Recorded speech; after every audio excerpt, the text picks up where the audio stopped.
a wawan sarjugo téléphone maɗa nder mintiji seɗɗa téléphone maɗa heewa na seeɗo nga hoosi wakkati lerji ko wakkatiji ɗuɗɗi a yiya branche téléphone maɗa nga nayi nga heewayi. To hande min gaddanima application de a sarjata téléphone maɗa nder mintiji seɗɗa nga heewi.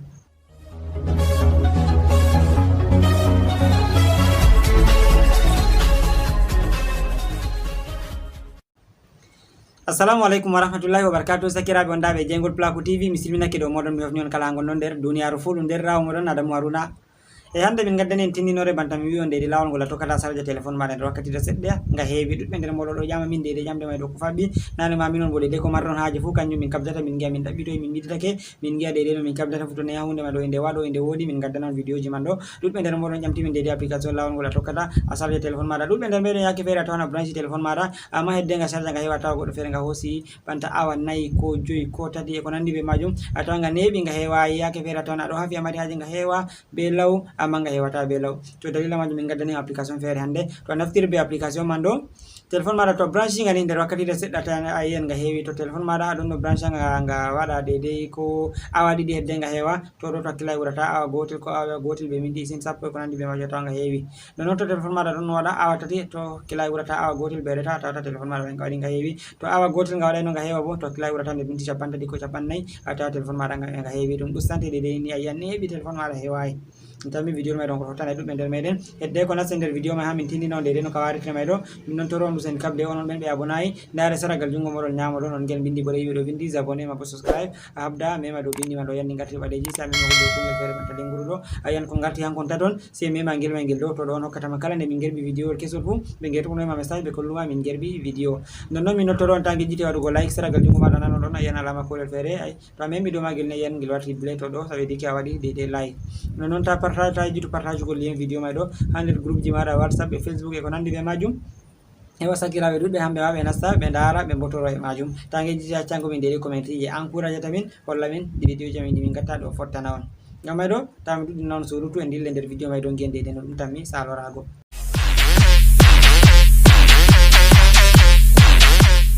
Yawwa sakiraɓe arande man noni to en gari en nasta nder Play Store ha en jahen télécharge application je tammiɗen tindinirgo man ɗo nda Play Store meɗen banni. Ɓawo to en nasti nder Play Store en gara dede babal windugo ɗo se a wara tabbitina windi banta a laari windi ɗon e chargé master exactement banta a laari mi windi ɗo se a wara a mema dow majum banni. Ɓawo to a memi dow majum ɗum waddanete dede application ji feere feere nda application el arandeyel ngel ngel mi holluma ɗo hangel a téléchargeta ngel arandel ngel mi holluma ɗo se a wara mema dow magel banni. To ngel maɓɓitandake ma a wara babal ɗo to ɗum hollima installé se a installa ngel ma bo a télécharge ngel se a timmi a waɗa ouvre banni. Ɓawo to a waɗi ouvre banni se a rena ɗum tan mi waddonoygo ma banni ɗum waddantama a rena ɗum timmina waɗugo recherche.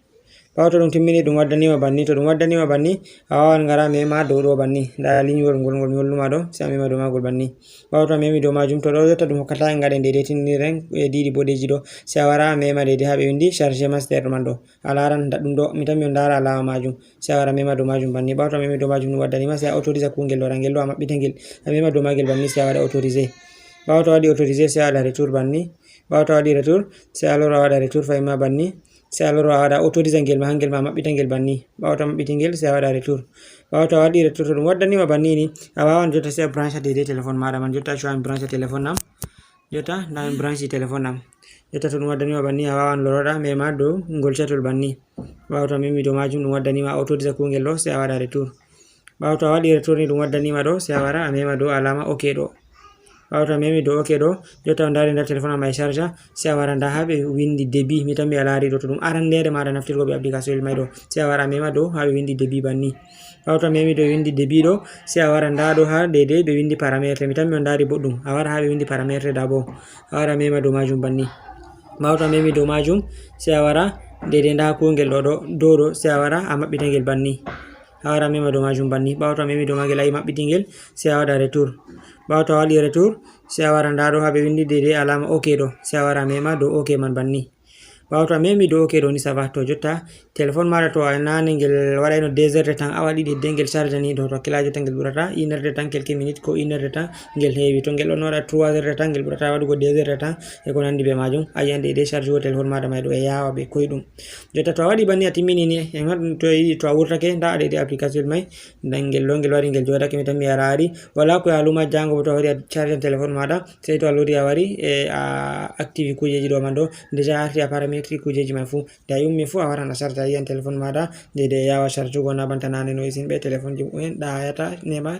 kewayi ha sharjugo jammi on pamani am sakirabe yawa sakirabe mi tammi on dari lawol koyngol ngol on tokkata on charge telephone modon nder mintiji sedda ma bo nder wakkatire sedda on yi'a telephone modon heewi mi tammi video mai do ngol fottani on ngam may do tangejjite wadugo alama like seragal jungo modon nano don tangejjite partage go lien may do dudbe nder modon min don gabe don ballito do min ngadi video ji be do partage de lien ji di video jami min gadda non non be do kabdo be ngada like e comment non may do fottana min don getta on sosai onon be ngada ngada bo min non toron kabde ngade usiri dudbe nder modon non dara video jami min gadda do fottana on don botoro be maji wallini don bawata wallirgo min ni on kabda on partage lien ji man do heba himbe dudbe nasandara non non on ngada like be comment non man do waran youtube bedda public go yerba video may do gol dara goddo fere ko mo andana no hala Jengol Black TV atawa dum yahani dum kambo se atawa wadi aboni kam matoki e lara video ji mai kama habde be heba botoro be video ji mai do kam do kanjum min toroto on kanjum on bawata wallirgo mi ngam do ballire min dum useni to ni ha lari video mai do ado botoro be Jengol Black TV video ji di Jengol Black TV waddantama habdu an bode de wallita Jengol Black TV heba dum ya yeso ngam don pamani mi tammi sakirabe on jarama dum derdawo modon na Adamu Haruna assalamu alaikum